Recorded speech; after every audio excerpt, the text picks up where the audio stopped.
You are listening to A Scary State, and this week we cover. Anyway, we're in Hawaii. So, Lauren. Yes, Kenzie. Let's get scary. I honestly can't remember what it is. When I put on this, when I record it, I'm in the zone, but when you ask me, I don't know. Well, as a newbie, I have no idea. I think we're covering. Covering? Yeah. But either way, it works and people know we're talking about Hawaii. All right, cool. So, you want to know what's weird and scary? Absolutely. So we That's got the point of this podcast. Oh, convenient. So we get emails from our landlords, with community announcements. Sure. There's a rabid coyote. Oh. Yeah. Did you know that coyotes are very misunderstood creatures? Oh. And they are from the dog family. Yes. And they are actually very important to their environment's ecosystems. Oh. And can be used to help with some of the ecological, environmental problems that we have. Oh. I saw it on a documentary. Joe saw it last night. The coyote. When he was out with Roy. Mm. He messaged me. He's like, I saw the coyote. But it looks like a dog. I asked him, I said, does it look like a dog? And he said, yes. And it smaller like than Roy. Yeah. But it also looks like a fox. Yeah, it's like bigger than a fox, smaller than a wolf. Smaller than a dog, even. Because wolves are big. Wolves are huge. Yeah. But yeah. Yeah. So we have a wild, rabid coyote running around outside. Well, rabid makes it a little scary. Yeah. Yeah. And then in the email, it described, how to look for aggression in animals. And I'm like, oh my God. I'm not going to stick around long enough to look. Right. It's if your dog starts acting aggressive, I'm like, I think I would know if it got bit by a coyote before the aggressive part starts. But, There'd be, some things that would have transpired beforehand for me to know that, maybe it's not good. So this comes out after the holiday, but how do you think your holiday went? I don't know yet. Foreshadowing. How do you think it's going to go? It's hard for me to say because I have to fly. Oh, yeah. And I'm very nervous. And it's supposed to be really cold. When are you leaving? Saturday morning. Is the storm going to be gone by then? For those of you not in the Midwest and the East Coast, a huge storm is coming. Yes. Sleet, rain, ice. I think this is what this is. And then then it's Friday, but Saturday it's supposed to be sunny and beautiful, but freezing cold. Yeah, in the tens. Yeah, very, very cold. And then it's supposed to rain, maybe snow in New Orleans when we're coming back, but it's Tuesday, there's a 60% chance. But it doesn't seem like, a major snowstorm or anything. Yeah. So I think the holiday itself will probably be lovely. It's just the getting there and getting back. I love New Orleans. I really hope that we have time to go exploring. That would be fun. Because now I want to go look at some things that I never thought to look at before. Ooh, creepy things? Yeah. I want to go to Marie Laveau's oh my gosh, yes. tombstone. Yes. I'd love to go to that. Oh, that'll be fun. So, gotta see if someone will take me. Just convince your dad. Be like, look at this really cool place we can go. I think I could probably convince my grandma. Oh, yeah. She'll take me anywhere I want to go. So. Then go with her. Yeah, that'll be fine.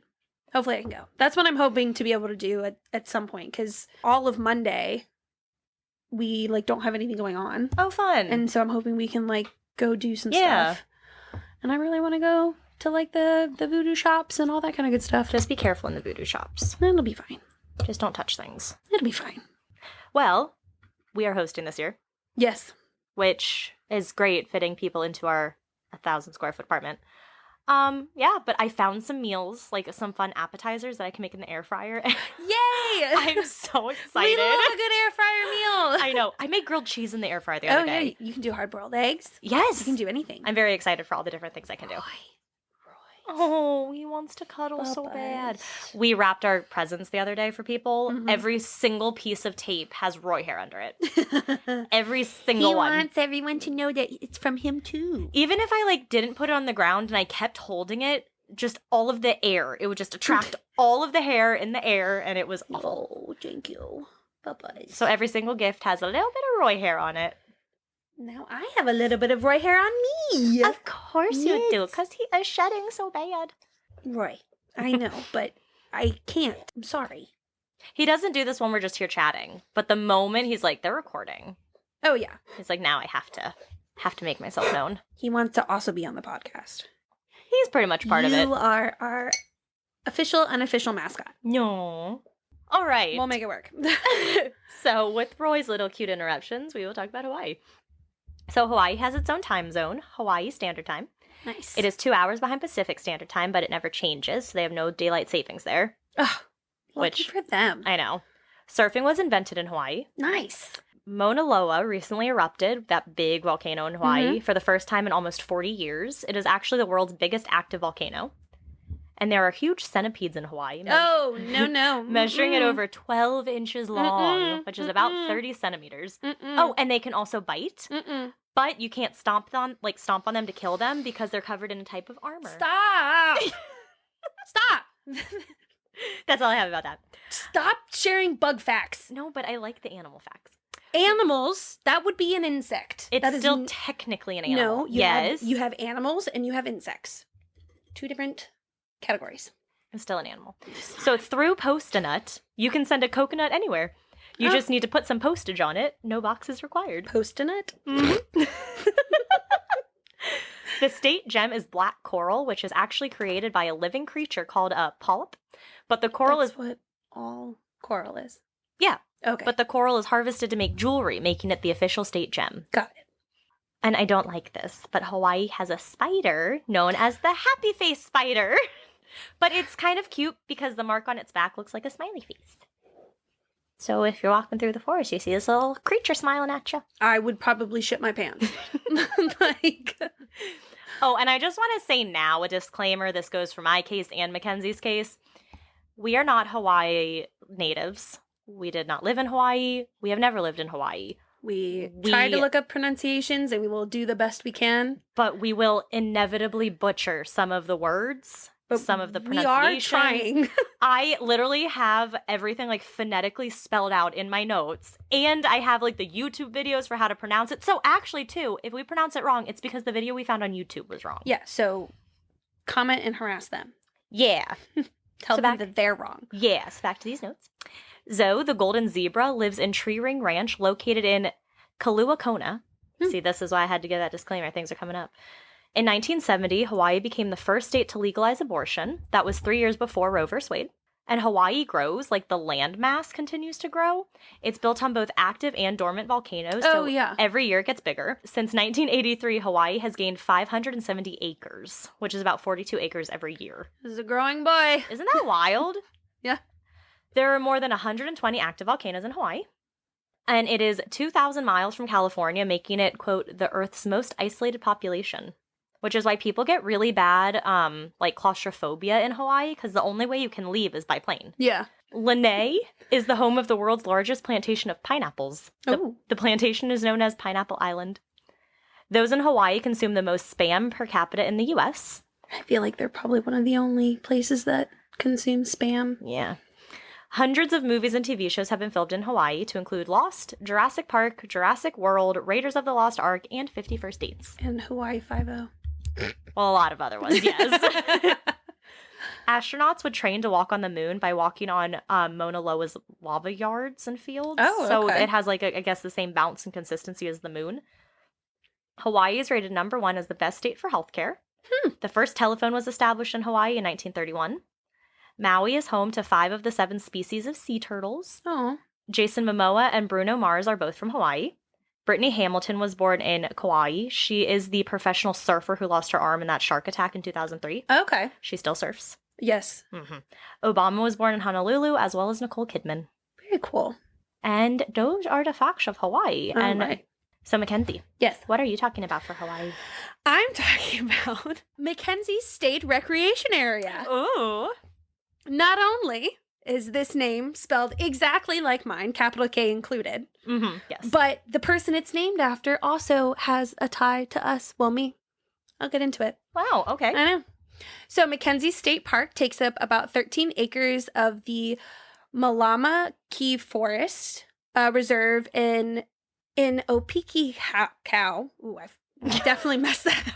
I get stage fright once it comes that I have to say it. I know. I feel so awkward because I'm I know this is wrong. Yes. It's on Red Road and it runs along the lava sea cliffs of the Puna Coast. The park is best known for its ironwood trees, and the park is named after the forest ranger who planted many of these trees, Albert MacKenzie.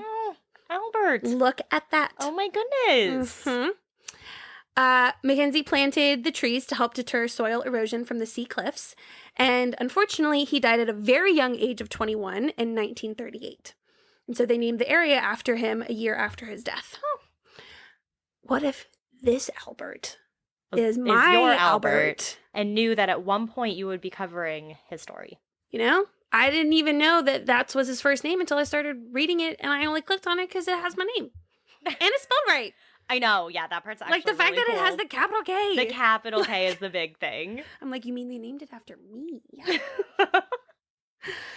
All right. And you can also find large lava tube caves on the cliff's edge. And lava tube? Mm-hmm. What's that? So long ago, lava from Kailua volcano flowed through underground channels and drained into the ocean. So they created these lava tubes. Oh. Yeah. And the park is a beautiful, beautiful place to visit and hike during the daytime. However, this park has a dark past and somewhat present that makes it more known for its ghostly experiences than its nature. All right. So, in the late 1850s, convicts from the local sugar plantations would be brought to this area to clear the vegetation and remove rocks. The working conditions were highly dangerous for the workers, and they were in a very isolated area in order to level the land for the park. Workers would die from the hot, humid climate, unsanitary drinking water, and diseases, all kind of combined. Oh, yeah. There's no record of where these bodies were buried, but many assume that they are buried right there in the park. That would make sense. Yeah.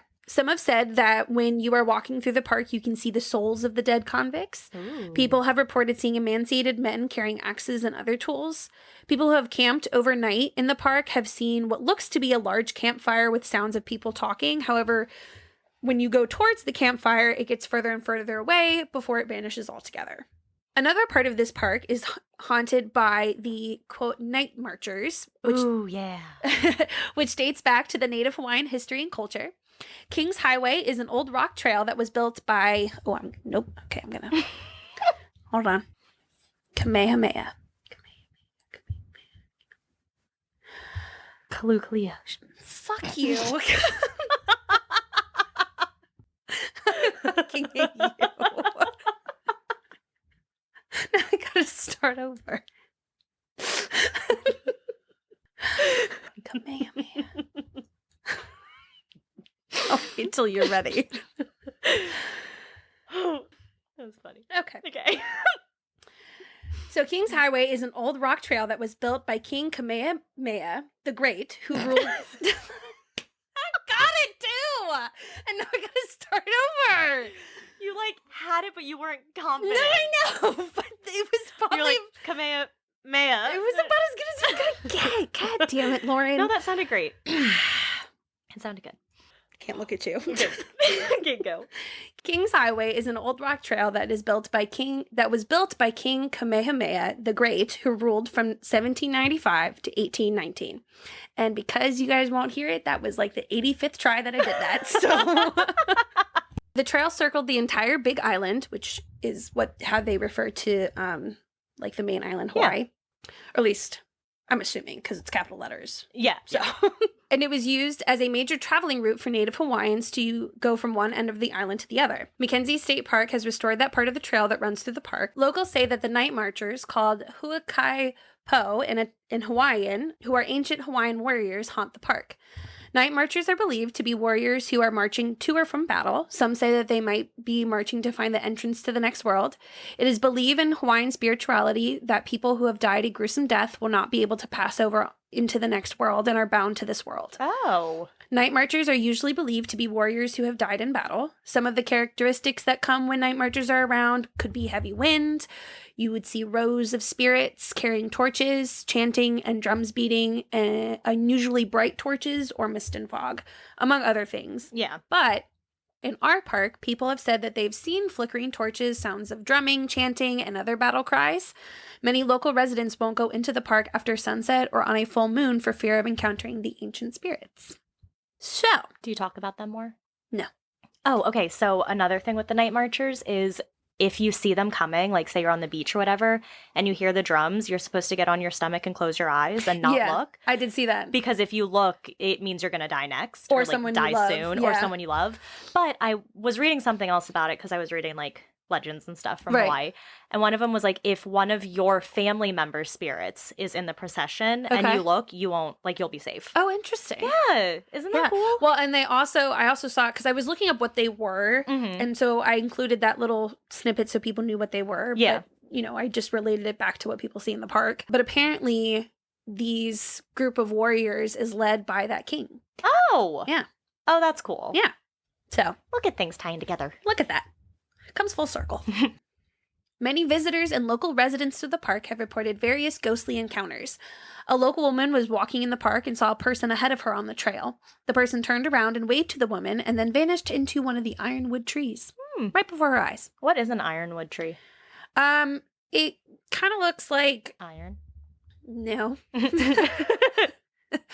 It looks like one of those trees that you would see maybe in like a marshy area that's like almost kind of like a willow. Oh, okay. But they have really, really long roots. Oh. So it kind of like the way this one article described it, it almost looked like really long, like fingers kind of thing. Creepy. Yeah. So they have really, really long roots, which is probably why Albert MacKenzie used them for erosion, because plant roots hold the soil together better. Oh. So it helps prevent erosion. And since it's right on the sea, it's going to have a higher chance of being eroded away than other areas. Oh, clever. So there you go. 5th grade science for you. I guess all Mackenzies are smart. Aww. Wow. Shucks, that was cute.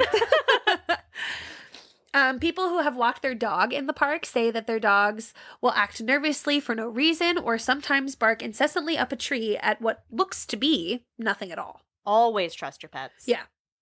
Some people say that they can hear cries and whispers among the collapsed lava tubes and other gaping holes in the ground.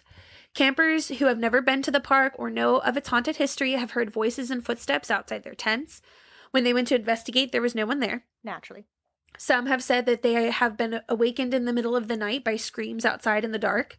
Some even have claimed that they felt being choked by a presence when they were sleeping, or their sleeping bags had been unzipped and ripped away. Oh. When people take pictures, they see objects and orbs in the photos that seem to appear out of nowhere. Local fishermen who are fishing in the park at night have seen mysterious fireballs that seem to bounce and roll along the surf.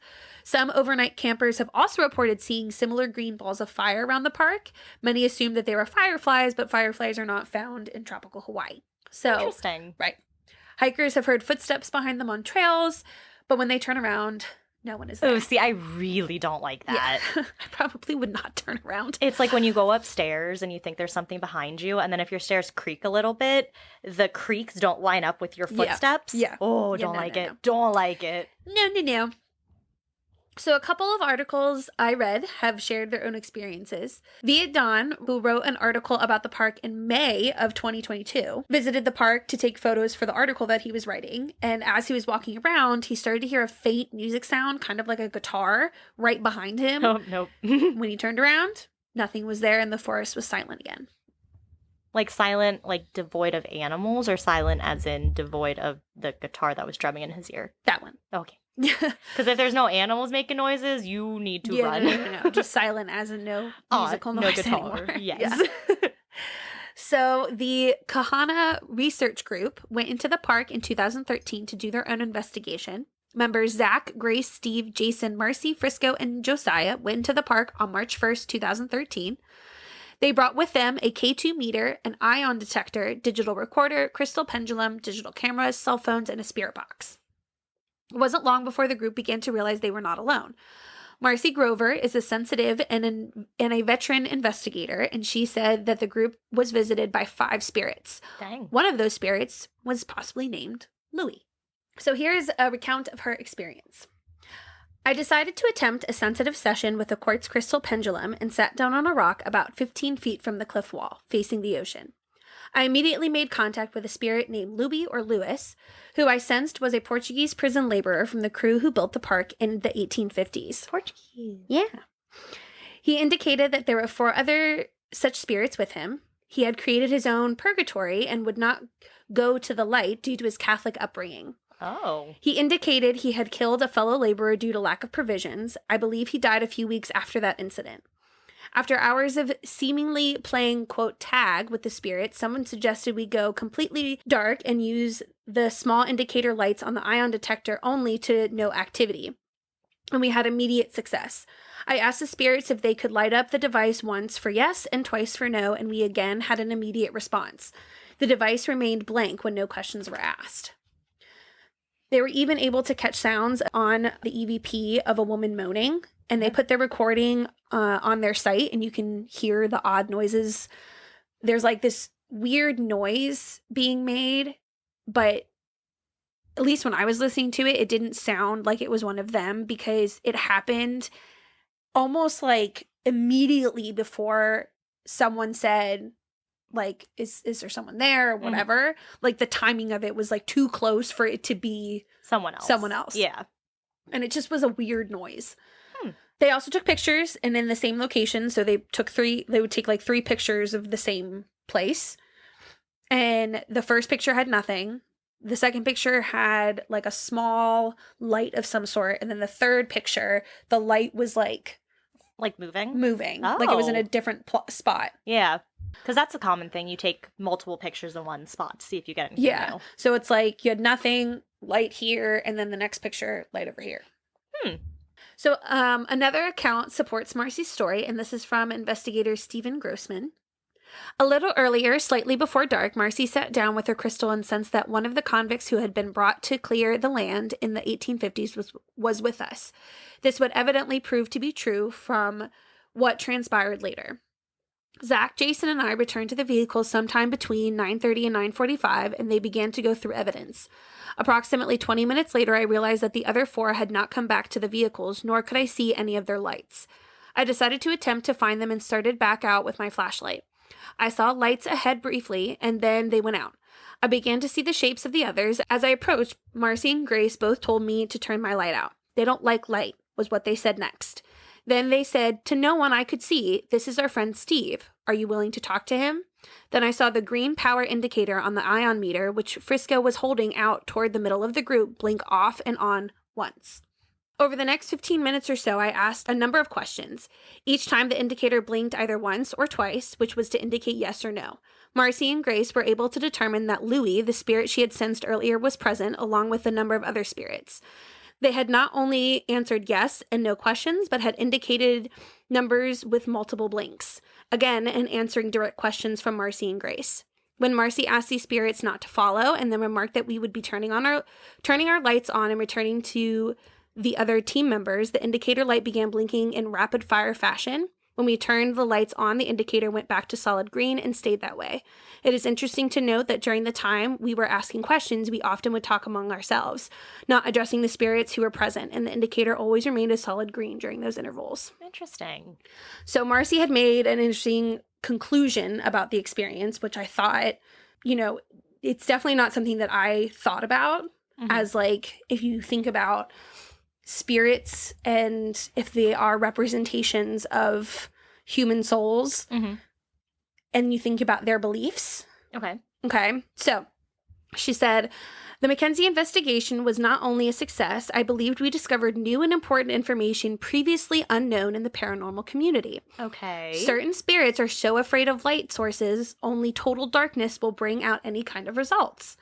Our particular spirits, presumably raised Catholic, with an ingrained fear of eternal damnation, will not go near anything which, to them, resembles the light which appears to take them to the other side. This assumption is verified in the hours we spent chasing with K2 and ion hits with our bright lights, only to have the energy spikes disappear immediately.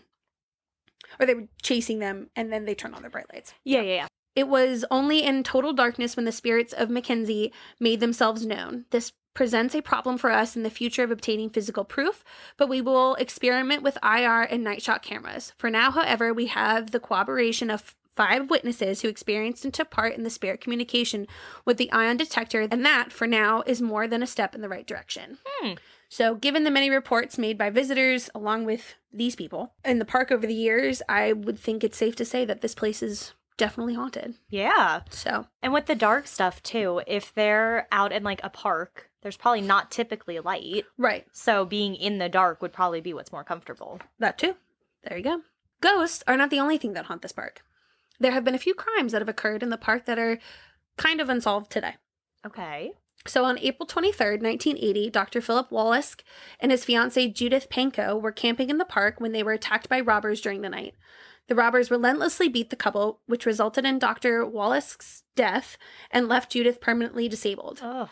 Judith was hospitalized in Hawaii before being transported back to Chicago. That's where they're from. Mm-hmm. She had severe damage to the right hemisphere of her brain, which caused paralysis to the left side of her body. And she has limited peripheral vision and spent the first 6 months at an inpatient facility where she learned to sit up, read, and write again. Jeez. She was in outpatient therapy until 1983, and since then she's become an advocate for disabled women, advocating for rights, accessibility, readapting to challenges such as pregnancy, and creating information for disabled women to have access to. She volunteers at the Chicago, now granted, let me rephrase. This article was written in 1991. Oh. I don't know what she's doing right now. Okay. So As of 1991. As of 1991, this is what she was doing. Judith volunteered at the Chicago Rehabilitation Institute when they opened their OBGYN clinic for disabled women. Okay. And she serves on the advisory board of the clinic and is involved in a variety of other projects for disabled women. Judith earned her master's degree from the University of Chicago in philosophy, and as of 1991, she was working on a second master's degree. Dang. She's also a wife and a mother to 3 children, and to this day, her attackers and murderer of her fiancé have not been found or discovered. Yeah, that's scary. Yeah. Another gruesome tale is that of Sequoia Vargas. Sequoia is part of the Tarahumara tribe, whose people are from the northwest of Mexico. She was described as artistic and enjoyed drawing fantasy art and collecting porcelain cats. She understood Spanish but spoke mostly English. She was 16 when she disappeared from Hilo, Hawaii on August 22nd, 1993. She had told her mom that she was going to stay at a friend's house, and Richard Serrano, whatever. Probably Serrano. We don't care about him, so his name doesn't matter. Picked up Sequoia and her friend when they were hitchhiking, and they asked to be taken home. Yeah. Serrano dropped off Sequoia's friend and took Sequoia to a home in Nanawali Estate to watch TV with some friends. So Matthew Gibbs and Jason McCubbins. Sequoia knew Gibbs, but she was unfamiliar with the other people at the house. Mm-hmm. Her family reported her missing when she did not return home. Police initially classified it as a runaway case, which they always do. Mm-hmm. But about a month later, they reopened the case and classified it as a homicide. Ugh. It was unclear what caused the police to change their minds. Yeah. I saw this one report. It was kind of difficult to read, but it seemed like her family was the one investigating, and her family stumbled upon this information or something along those lines and brought it to the police. Interesting. Yeah. So this next part kind of goes into what happened to her. And so this is a bit of a trigger warning. We talk about sexual assault and rape. Oh no, that next story does talk a little bit about domestic violence, but then there's one unsolved mystery case that if you could skip to at the end so that you could hear the information about it in case you know the person or information, you can skip all the other stories. So there you go. Sorry. Just wanted to make sure. So one of the men, Matthew Gibbs, confessed to police that him and the other 2 men had raped Sequoia after giving her an alcoholic drink laced with cough syrup. The men raped her while she was unconscious, and when she came to, she began screaming, and McCubbins had hit her trying to silence her. Serrano raped her for a second time, and McCubbins then dragged her by the hair and threw her into the trunk of his car. The men drove separately, but met at MacKenzie State Park. The men threw Sequoia from a 200-foot cliff. And a few minutes later, they could still hear her. She was crying out to her mom and to God. Oh, stop. And so Serrano went down to the cliff, swam her out to the sea, and then returned without her. Oh my God. There was one report I read that said he had raped her again. In the water? Yes. But it was one place that said that. Yeah. So I'm not sure. Well, regardless, awful human. But both did say that he went down into the water, took her further out to sea. Oh my God. Yeah. So McCubbins pleaded no contest to kidnapping and manslaughter and was sentenced to 20 years in prison. Manslaughter? Uh-huh. That's it? Oh, it gets better. Gibbs pleaded no contest to sexual assault and was given 5 years probation. Yeah. But ended up serving prison time from unrelated felony drug charges. I hate this. Yeah. Serrano fled Hawaii 2 days after Sequoia disappeared and was considered a fugitive until 1999 when he was arrested in Mexico. When did all of this happen? 1993. So he was like a fugitive for like 6 years? Yeah, they were charged in 1995. Dang. Yeah. So Serrano was being charged with felony kidnapping, second-degree murder, and sexual assault. Serrano swore that he is innocent and claimed that to only have met her the night that she disappeared, but was not part in the kidnapping or sexual assault. Gibbs and McCubbins testified against Serrano, and he was convicted of all charges in 2000 and sentenced to serve a minimum of 50 years in prison. That just doesn't seem like enough time. No. So this is where it gets really interesting. And it was difficult for me to find a lot more information on some of these cases. Mm-hmm. So, like, even the one I told you about earlier, like, I had to dig to find out what the names of the people that... And the first thing I read was that both people were killed. Mm-hmm. I didn't realize that someone was injured until I found this, like, court file because they were, like, suing civil charges that the state should warn people. So that's the only way I found out. Okay. So this one, her boyfriend, ex-boyfriend, whatever, Joshua Curry, was scheduled to testify during the murder trial because he saw Sequoia at a party the night she disappeared. He disappeared in November of 1994, and authorities suspect foul play in his case. Neither the body of Joshua or Sequoia have ever been found. Ooh. So if you have any information regarding the disappearances or the murder or whereabouts of Sequoia Vargas, you are encouraged to contact the Hawaii CrimeStoppers at 808-961-8300. And that will be in the show notes. Yes. So, in 2008, while filming the movie The Tempest, film crews discovered the body of 27-year-old Hans Christian Randrup. Ooh. I really want to say Hans Christian Andersen. I know, that's where my mind went to first. It's not it. Randrup was shot multiple times and his body thrown over a cliff, which was discovered around noon on December 12th. While looking for his father, Randall K. Randrup, which that was just cruel to name him that. Yeah. They lived together. Okay, so looking for dad. Mm-hmm. Why, you live with your son. What's going on? Okay. Police had discovered him that he had been involved in a one-person car crash on Highway Bolt Road at 9 a.m. on December 13th, like in the area of the park. Okay. So he was taken to a hospital and he was put into a coma, but he's fine. Mm-hmm. So later, police arrested Randall on suspicion of second-degree murder of his son. I could not find any other things besides articles saying police have found this one. If you have information, like, I could find nothing. There was no articles of like what happened at the trial, if he was convicted. The only other information that I can find was an article posted in 2014 from West Hawaii Today. Also remind me to cancel that subscription. Because I was like, finally found something, and it was like, log in to read more. I'm like, son of a bitch! Oh my god, that is so funny. So you know what? I freaking signed up for one. It was free. Oh my god. Because I wanted to read what happened. I hate that for some articles, it's like, you can read 2 more. Yes. And then you get down to 0, and it's like, you can't read any more articles. I'm like, but why? Anything from, like, the Times, like New York Times or Chicago Times or whatever, you can never read. Or Tribune or something like that. I had a lot of that with when I was doing the Slenderman case in Wisconsin. I kept finding all of these like great articles, but it was like, oh, you've already used up all your articles. I'm like, but come on. But even though I signed up for it, it still did not give me a lot of information. But basically it was talking about how a lot of family members and things have gathered in this, I forget where the place was, but it was to remember victims of domestic abuse. Mm-hmm.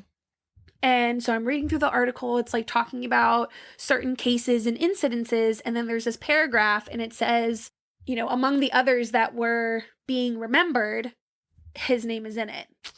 Yup. And so based on that information, I'm going to go ahead and assume that dad killed him. Yeah. And was maybe convicted of it. Or he's at least missing. And maybe that's what's presumed is that dad killed him. No, he's not missing. They found his body. Oh, yeah. Whoa. Dad had gotten in the car crash. Right. They found him the next day. In the park. Yeah. Yeah. And they arrested him when he got out of the hospital. Right, okay, yep. But then there was nothing else of... Yeah, like no trial or anything. Yeah, I couldn't... Unless I just wasn't looking as maybe hard as I could have, but I could not find anything. I feel like if there had been a trial or something, or, anything like that, it would have been more readily found. Yeah. So I kind of was hoping that they would elaborate in that story. But there was of course not. Yeah, it was like 40 victims and they were like listing, they elaborated on a couple of stories and then put all the other ones into just one paragraph together and his was in it. Of course. So I'm going to go ahead and assume that either he's still under suspicion of it or he did it. Okay. One of the two. I mean, that probably is, right, a good conclusion.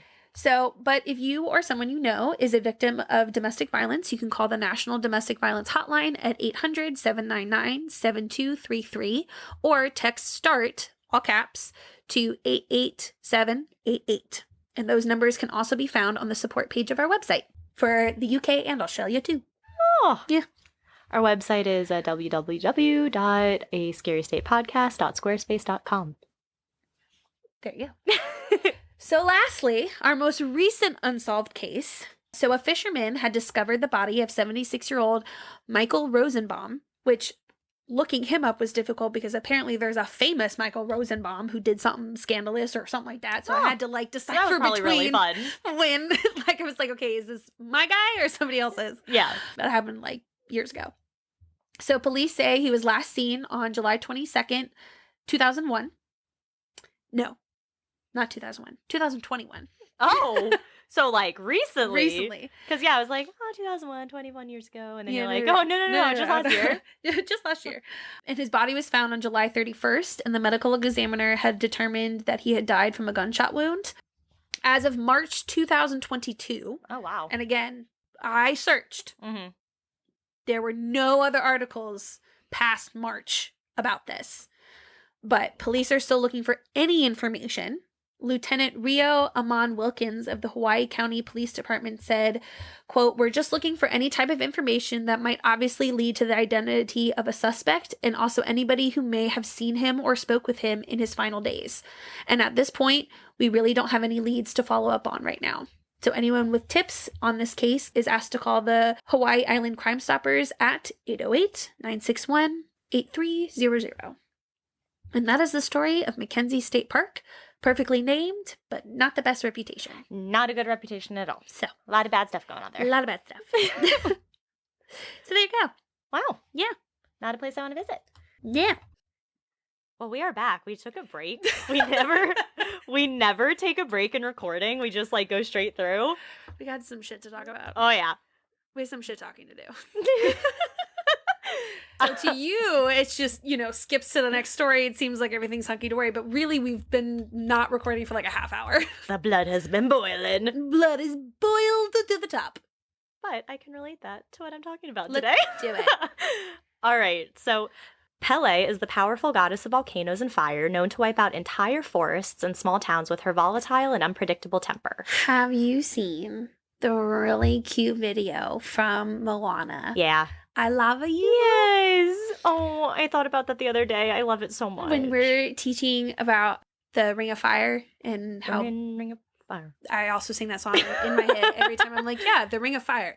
I fell into the burning ring of fire. None of the kids know what I'm talking about. No.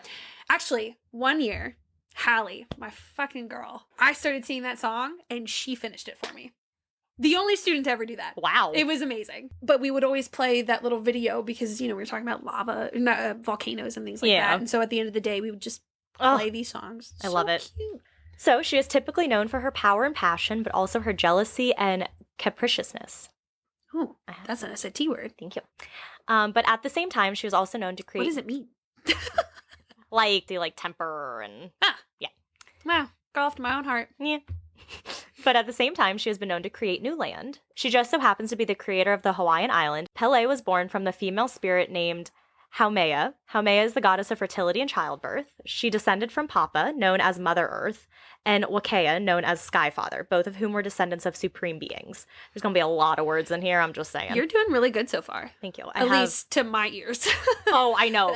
To my own ears, I'm like, this sounds great. Your confidence, I really think, is selling it. But to people who, actually know these words, they're going to be like, oh. I think, we're not trying to be disrespectful. Right. I literally have the, phonetic way that I will pronounce it, and I've watched so many freaking YouTube videos. I don't think people, correct me if I'm wrong, but I feel like a lot of times when you're sharing a story and you're trying to pronounce names correctly and things like that, you do what you can, and as long as you're not just blowing through it oh, well, your language is hard, so I'm not going to try. Right. That's not what we're doing. We are trying. Yes. Very hard. And we want to get it right. Yes. So if we don't, we do apologize, but it was not out of a malicious intent. Yes. So another disclaimer that we already said. Yeah. So not only is she known as the goddess of volcanoes and fire, but she is also known as the goddess of the hula. Oh. It is said that her sister, Haiaka, was the first person to dance hula. Overall, she is usually considered to be a akua, the sacred embodiment of a natural element. You know, I've seen like hula dances, like videos and things. Mhm. It's how people can move their bodies in these ways. God. It's so, and like they're moving their hips, but their hands look so smooth, and the way that and I'm like, it's almost like each part of your body is a different part. Yes. And somehow you've managed to make it all move so cohesively and beautifully. Like, oh my God, it's amazing. I can't do it. Yeah. So Pele is known to travel. Oh, we know you can't dance. I know. 'Tis not a secret to anyone. It's my weakness there. So, she is known to travel throughout the different islands and is said that, quote, her body is the lava and steam that comes from the volcano. She can also change form, appearing as a white dog, old woman, or beautiful young woman. Oh. When she appears, is it kind of like a Mother Nature kind of thing? Sort of. Okay. Because there's already like a Mother Nature, like kind of Mother Earth who she came from. Oh, okay. Yeah, so it's like my understanding is that she's like kind of like an element because she's the volcano and the fire. Oh, okay. Yeah. So more like Avatar. Sort of. And like her sister is a sea goddess and her brother is the king of sharks. So kind of like all. Okay. Yeah. Yep. All right. I'm together. with you now. Yes. So when she appears as an elderly, frail woman, it is in an attempt to test humanity's kindness to senior citizens. Ooh. She will go around to different towns, villages, and areas and just observe how she's treated. Those who come to her aid are blessed, but those who are disrespectful and condescending to her are ruthlessly punished. For these reasons, she is one of the most feared and revered deities. Nope, that sounded weird. I wasn't confident in my reading. For these reasons, she is one of the most feared and revered deities. There you go. I don't know what I said either. Pele is to be respected. It is said that if you refuse her requests, you will suffer her wrath. One urban legend says that she will warn locals of impending eruptions. Oh. She does so by appearing as either a beautiful young woman or an elderly woman with white hair. Sometimes she will be accompanied by a white dog. She's always dressed in a red or white muumuu, so those are like the big dresses. Yeah. Mm-hmm. She will walk along the road near Kilauea, but will disappear right as the passerby stops to help her.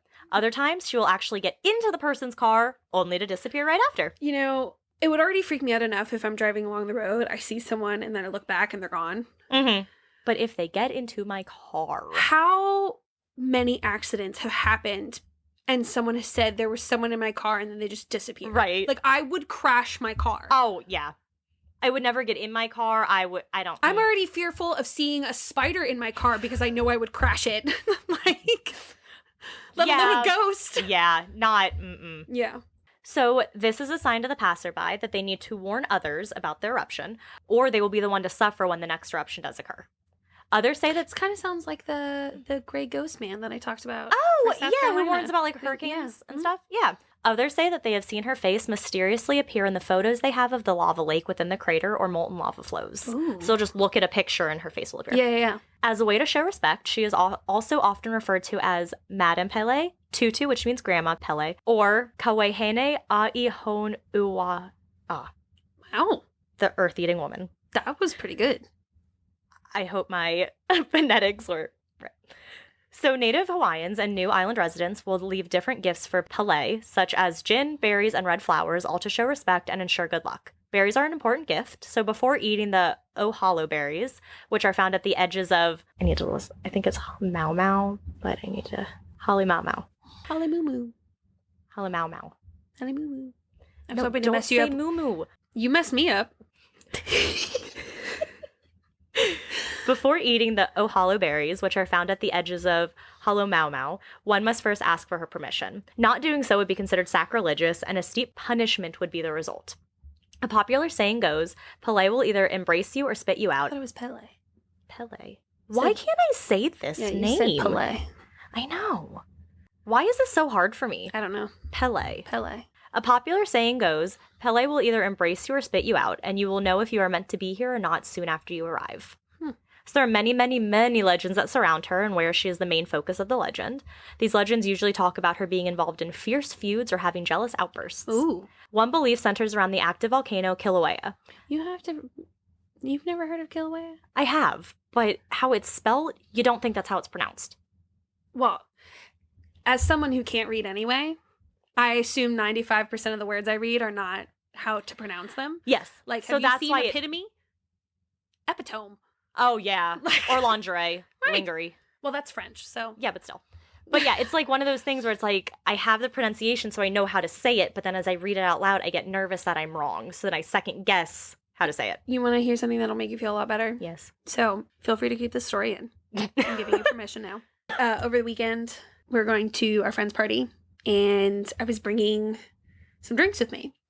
And a coworker of mine had gifted me a little seltzer, and I was reading it, and I said, chamomile.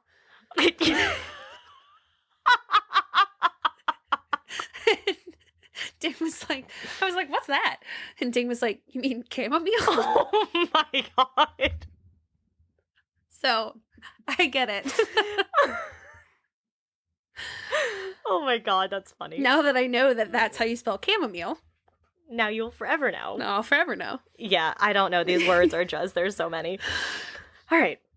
I'm really trying, and that's why I get so nervous. Okay. Many believe that this volcano is the home of a family of fire gods, one of those goddesses being Pele, along with her many siblings. She is one of 6 daughters and has 7 brothers, so many children. You know, one of my friends is one of 11. No. Yeah. No. Mm-hmm. I don't like that. Because then that means, like, the oldest and youngest siblings have at least an 11-year age gap. Yes. No. She is believed to govern over Kilauea and controls the flow of the lava. She sends rivers of lava down the mountainside, and like we learned in the notes, this has added more than 70 acres to the coast since 1983. You know, both with lava and with, like, forest fires, they're actually beneficial for the environment because of the way that it, like, brings in fresh soil and things like that. The same documentary I was telling you about earlier. Yeah. If you haven't watched Down to Earth yet with Zac Efron, yes, he's hot, and that was my original incentive to watch it, but it's actually really good. Okay. And, like, the big thing that he was doing for this season in Australia was obviously seeing the really cool different environmental parts about it, but in each episode he talks to, you know, Aboriginal people, and they talk about their people's way of conserving the land and how what they have done. So, like, he was talking to this one group who set intentional fires in different parts so that it helps with the soil, and then it also should help with wildfires in general because it's very controlled.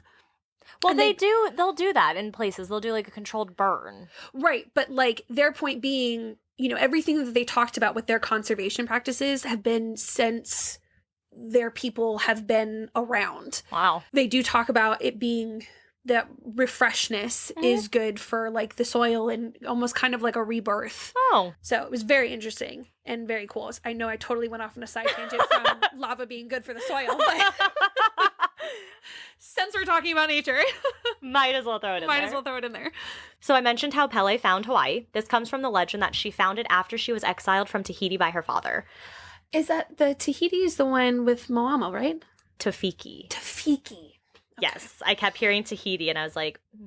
So it is said that she had a bad temper. That temper came out after she had a fight with her older sister, makaʻu. You know, those sister fights, man. Those sister fights. And she's the water goddess. Mm-hmm. So, they probably get into fights quite a lot. Yeah. So it is said that she had seduced her sister's husband, and this caused an awful feud between the two. I can imagine. Her brother, the king of sharks, gave her a canoe that she used to paddle across the sea. But she didn't go alone. She had several of her many, many siblings with her. Sure. But the feud didn't end just because she was with her siblings. The entire time the family was paddling across the sea, the sisters were fighting, her and the water goddess. After all of the paddling, the family finally landed on Kauai. But the water goddess wasn't done with Pele yet, because every time that Pele would try to dig a pit for her home, makaʻu would flood the home. So that you can say with ease. Because I wrote really good. I don't know why, because I think I kept saying, like, Pele, and so that stuck in my head that it's Pele, but that's the soccer player. Yeah. So it's not the same person. Yeah. So this is Pele. Pele. And I don't know.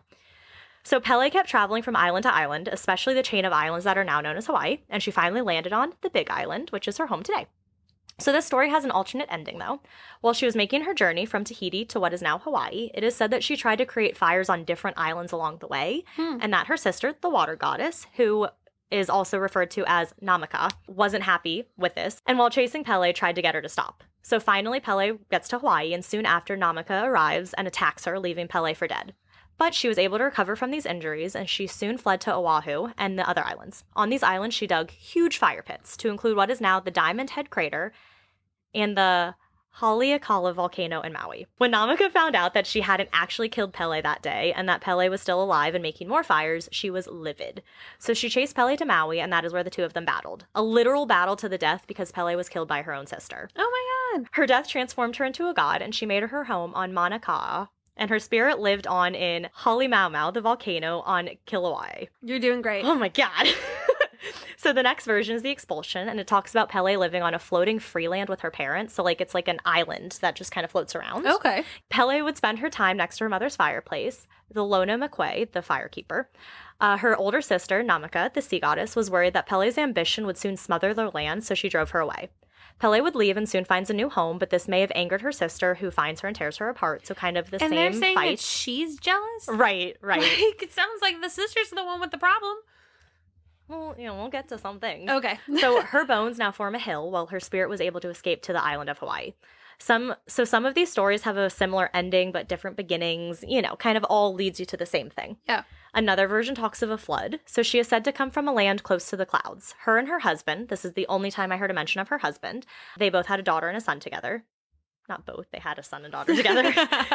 But someone named Pelekumu Hanua enticed her husband, so she traveled to search for him. So that's the jealousy part. But if someone entices my husband, I actually probably wouldn't go search for him. I'd be like, you can have him, because if I'm your second choice, I don't want you. Yeah, I don't fight for no one.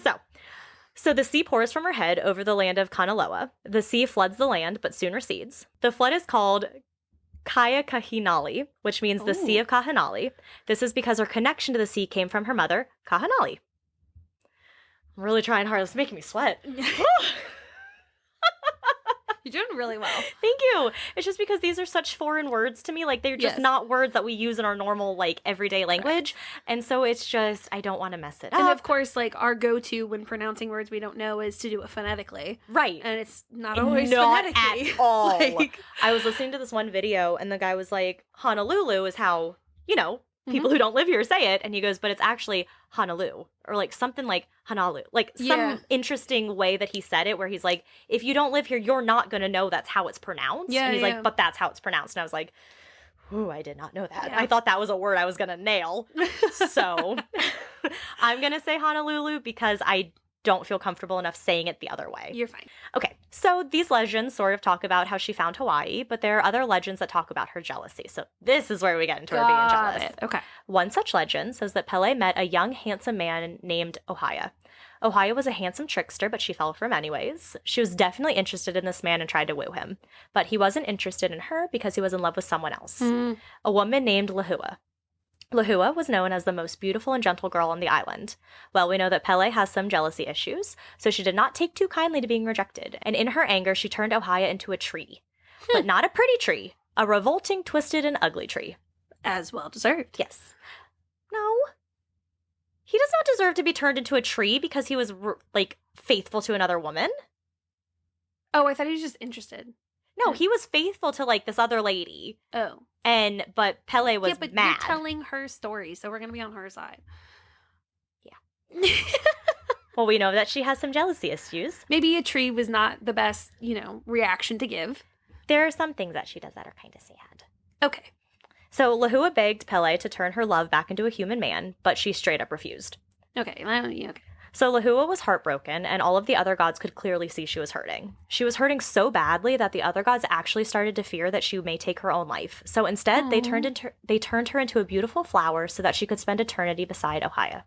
Oh, I know. That's cute. It is said that as long as the flower remains on the tree, the weather will be fair and sunny. But if that flower is picked, rain will fall like tears, Lahua's tears, as she cannot bear to be separated from her love. Aww. There are also many versions of the story between Pele and Haiyaka. So that is Pele's youngest and favorite sister. She was carried with Pele on her journey to Hawaii when Haʻiaka was an egg, who then hatched to become her sister. Got it. So her mother gave her the egg, told her to take the egg with her. The egg hatched. There's her sister. So one day, Pele fell into a very deep sleep, and while in this sleep, she left her body to wander. So pretty much astral projection. While wandering, she heard a hula drum accompanied by a beautiful voice, so she followed the sound. This brought her to a festival happening on Kauai. This is where she fell in love with the drum-playing singer, a young chief named Lohiau. After 9 days of Pele being in the deep sleep, her sister was worried and called for her to return using an incantation. It worked. Pele woke up but longed for Lohiau, the man she had met. So she decided that in order to get him back, she would send a messenger to Kauai to fetch him. All of Pele's sisters declined, as this was an extremely dangerous journey, all except her beloved sister Haʻiaka. Haʻiaka had a beautiful grove of lehua trees, so she asked her sister if she would watch over them while she was gone, as well as to watch over her best friend Hupo.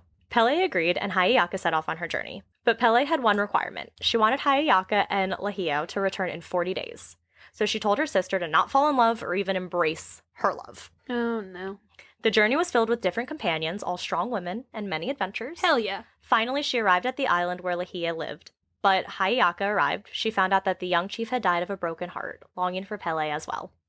Haʻiaka performed incantation after incantation and at long last was able to revive him, but this had taken way more than 40 days because, someone's dead, you're trying to bring him back. Sure. So here is where the two versions differ slightly. So the first version says that Haʻiaka was so relieved and happy that she was able to revive Lohiau that out of excitement embraced him, something Pele warned her not to do. She said, do not touch him. She embraced him, though it was just a loving thing, like happy you're alive. The other version doesn't mention a hug. So now the stories come back together. Okay. So Pele is back home waiting. The 40-day mark hits, and her sister and her love have not returned. She immediately feels betrayed and believes that her sister is keeping this handsome chief for herself. Oh, no. So instead of waiting more, she burns all of her sister's beloved trees and also kills her best friend. Some versions say that she turned her best friend into stone. Others say that she covered her with lava. Either way, ruined her trees, killed her friend. Not good. Not good. That's not good. Haʻiaka returns home to see her best friend dead and her grove absolutely destroyed, so she took revenge on Pele and... Pele. I don't know. You say it right, and then you second-guess yourself. So she took revenge on Pele and hugged Lohiau. This enraged Pele even more, so she threw waves of lava at the two. Oh, my. Haʻiaka was unharmed, but Lohiau died again. But Haʻiaka revived him again. Okay, good for her. So Pele felt bad and regretted her actions. As she should. Yes. So she let Lohiau choose who he wanted to be with, her or her sister. Versions differ of what his choice was. Some say that he chose her, some say that he went home alone. But one of the main outcomes I read was that Lohiau had come to really like Haʻiaka and admired her bravery, kindness, loyalty, and beauty, so he picked her. The two traveled back to Kauai to be together. Yet another version says, though, after he was revived the second time, Haʻiaka wanted revenge on her sister, so she vowed to destroy Pele by flooding her crater, like her home, with water. So she jumped down into the floor of the Kilauea crater and began stomping her feet. The crater floor cracked open and dropped her to a lower level. So she continued doing this, so it just kept dropping her lower and lower into the crater. Below this layer was nothing but water. So one more big stomp and water would rush into the crater, destroying all the fires. But at the last moment, she had a change of heart and instead reconciled with her sister. Oh. Nothing is said about the man in this version. Oh, yeah, who cares about him anyway? So just these two stories tell of Pele's jealousy, her rage, and her sometimes uncontrolled anger. So now we have the curse. Ooh. The curse says that if anyone removes anything from the island, such as sand, rocks, or pumice, Pele's wrath will come down on that person. Bad luck and misfortune will follow the unfortunate soul who takes the items away from Hawaii.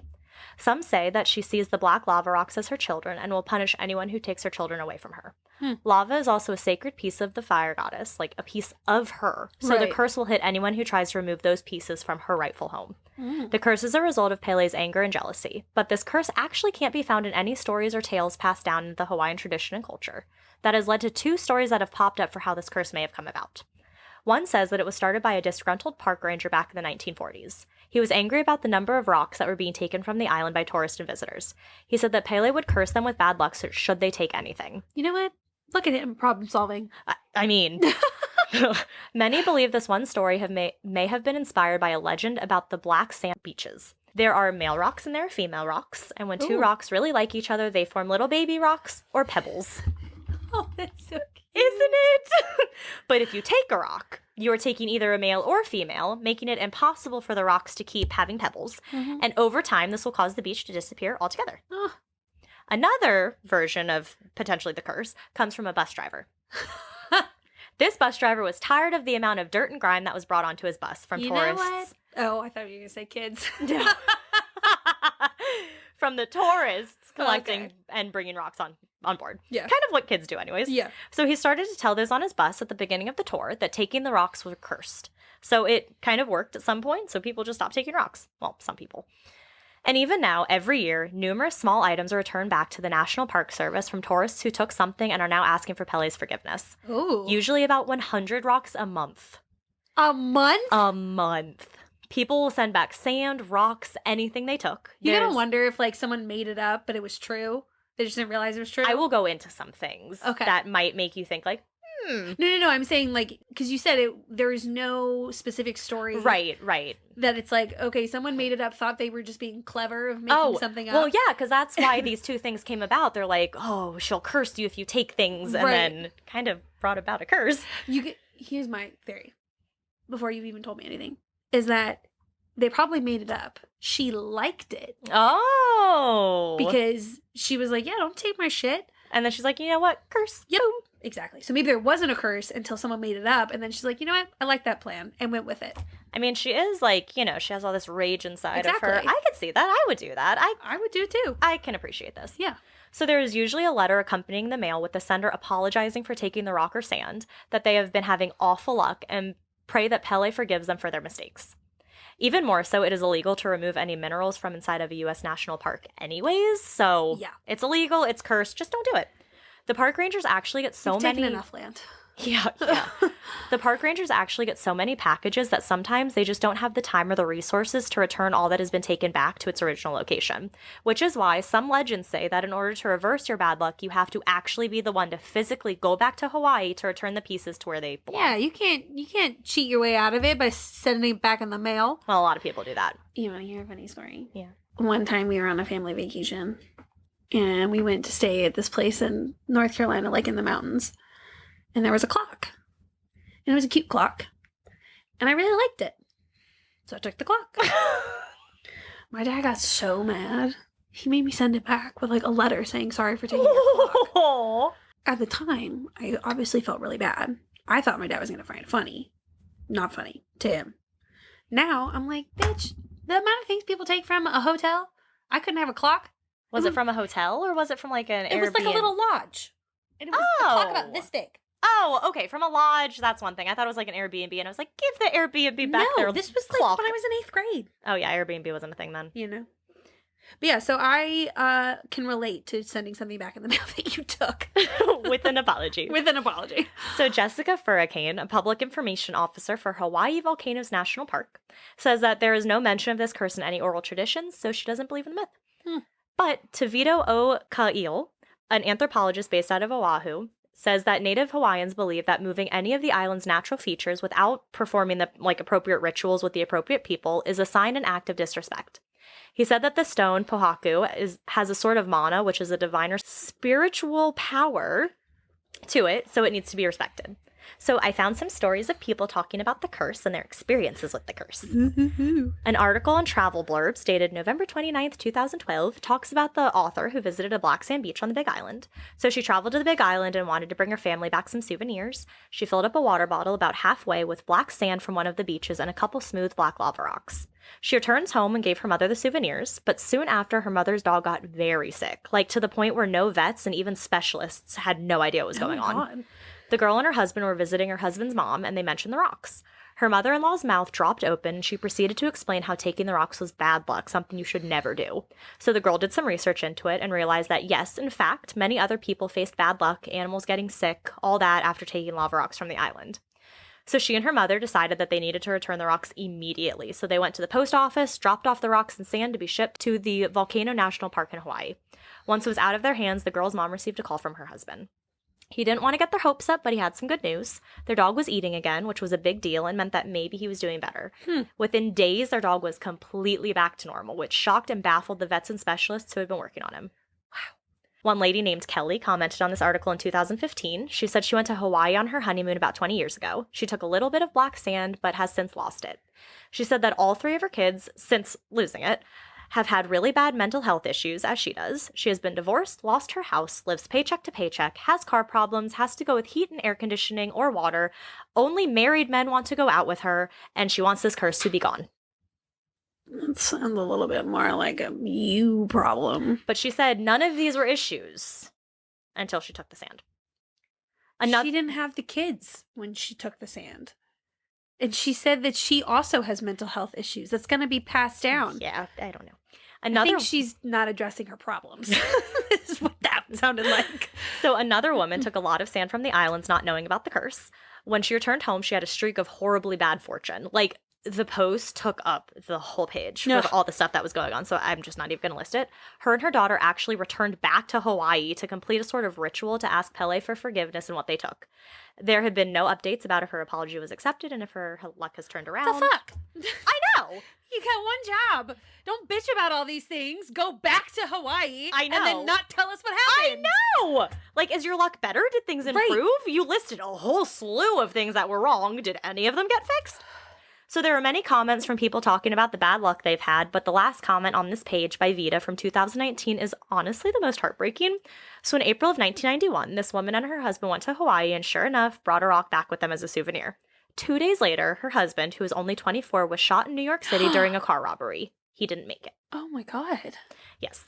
Volcano Hopper, another website, told a story about a man named Mario who also did not listen. He had been to Hawaii on a tour when the tour guide literally told them about the curse and that they shouldn't take anything back home with them. Well, he didn't believe in curses, so didn't think anything would happen, so he secretly picked up a stone and put it in his pocket anyways. When he finally... Just go to a gift shop. That's what all the articles say. Gift shops work. Yeah. Go there. Take a picture. That's it. Don't take things. So when he finally returned home, it was a slow burn of bad luck. We know how white people are in taking things that don't belong to them. So the shelf he had placed the lava rock on came apart and fell. He got kidney stones that next morning. Oh my God. 3 weeks later, he returned home. Did Joe take a rock from Hawaii and that's why he got kidney stones? Honestly, he had been to Hawaii and I asked him if he took anything and he can't remember if he took sand or not. You know? And I told him, I said, Joseph, find the damn sand and return it. And he goes, I don't know where it is. And I said, this is a really big issue. You might need to go to Hawaii and ask for forgiveness, even if you can't bring the sand. Joe? Oh. Okay. So, he got the kidney stones. 3 weeks later, he returned home from work to find that his dog had jumped the fence and had been hit by a car. Oh my God. He was then let go from his job. The woman he planned to propose to left him for another man, and his mother was diagnosed with cancer. Oh my God. The day that he was let go from his job, he returned home to find that it had been ransacked and he had been robbed. So one thing that hadn't been touched in the middle of all the chaos sitting on the table was the lava rock. So after Mario called who would want a lava rock? But it was like not even thrown about on the floor. It was like neatly on the table. Yeah. So after he called the cops about the break-in, he immediately mailed the rock back to Hawaii with a note apologizing for taking it. Slowly, his luck started to come back, but all the bad stuff had already happened, and now he was unable to shake the feeling that someone was always watching him. Ooh. And one of the most famous stories comes from the Los Angeles Times, an account from a man named Timothy Murray. He said he always had a pretty comfortable life and had relatively good luck all around. He had applied for a new job and was given an offer, so he planned to head to Hawaii to accept this new job. Well, unfortunately, the job fell through, so he decided to take a trip to the Big Island and Hawaii Volcanoes National Park to console himself and just enjoy the fact that he was currently in Hawaii, was going to make the best of the situation. Mm-hmm. He enjoyed his time there, and as he was leaving, he took some sand as a little memento. Well, at this point, his good luck... I also don't understand why people do that. What, take sand? Yeah. It's like a reminder of where you've been. That's why you buy a t-shirt. Yeah. I don't know. Well, at any point, his good fortune was gone. He returned back home to Port Lucie, Florida. His beloved pet had died. Then the woman he was going to marry, who he had been with for 5 years, ended their relationship. He spiraled into alcoholism, and then the cherry on top, the FBI arrested him for computer copyright infringement. A charge that even they admitted they didn't usually arrest people for. They said, you must have pissed off someone pretty high up. And he goes, I pissed off Pele. That's who I pissed off. He wrote a letter to Hawaii and sent the sand back saying, quote, please take the sand and put it back somewhere on your island. I have had very bad luck since it came into my life, and I am very sorry I took it. Please forgive me, and I pray that once I send it back where it comes from, my bad luck will go away. He said that after sending the sand back, his luck took a turn, and he has been able to start getting his life back together. You know, as long as it all works out in the end. And I'll end the cursed tales with a popular one called The Curse of Pele and the Stubborn Man. Shocking. So back in the late 1800s, there was an American sea captain who owned a ranch on the slopes of Mauna Loa. One day he was out riding his horse and just exploring the land when he came upon a cave. Inside the cave, resting on a mat, was a beautiful stone, a lava rock to be precise. The sea captain didn't believe in any of those so-called curses, or Pele, so he took the rock, brought it home, and put it in his garden. Well, this man had some friends who were Hawaiian, and they were horrified to hear he had taken the stone. They begged him and begged him to return it. They said it had been placed in the cave as a way to worship Pele. It was a sacred item, and he needed to return it, but the man refused. When was this? In the 1800s. Late 1800s. I thought the curse was made up in the 40s. I don't know. Okay, carry on. This is a story that was written referring back to the 1800s. No, I got that part. So I guess it's just a way to be like, look at how old this is. Okay. So he was a strong Christian man and stubborn, so he didn't feel like he, of all people, needed to return it or needed to worry. Not. Well, not long after, Mauna Loa erupted, and part of his ranch was taken out by a river of lava. Again, his friends came and told him that Pele was angry and that he needed to return the stone, but again, he refused. Well, that very night, the river of lava all of a sudden changed course, and this time began approaching his house. Ooh. But because he was a stubborn Christian, he stayed put in his house and grabbed his Bible. He held on to that Bible for dear life throughout the night, even when his house started to smoke and he could feel the heat of the lava and fire.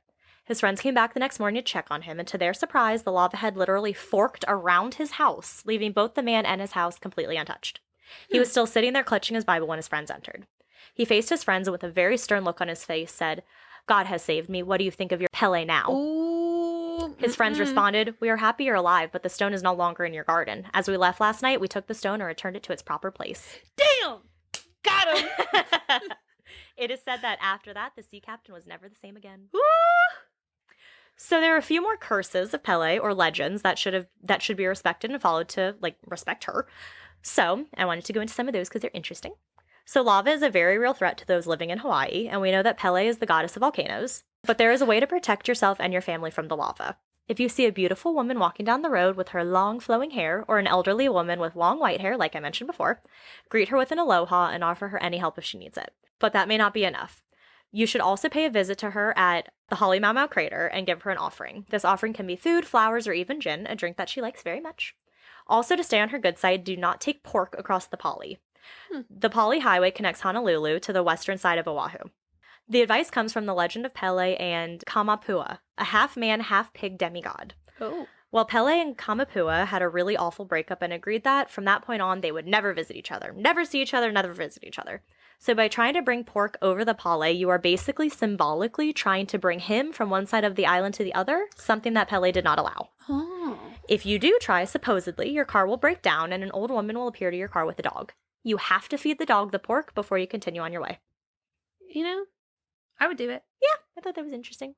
So there are many different natural phenomena linked to volcanoes that relate back to Pele, such as her hair.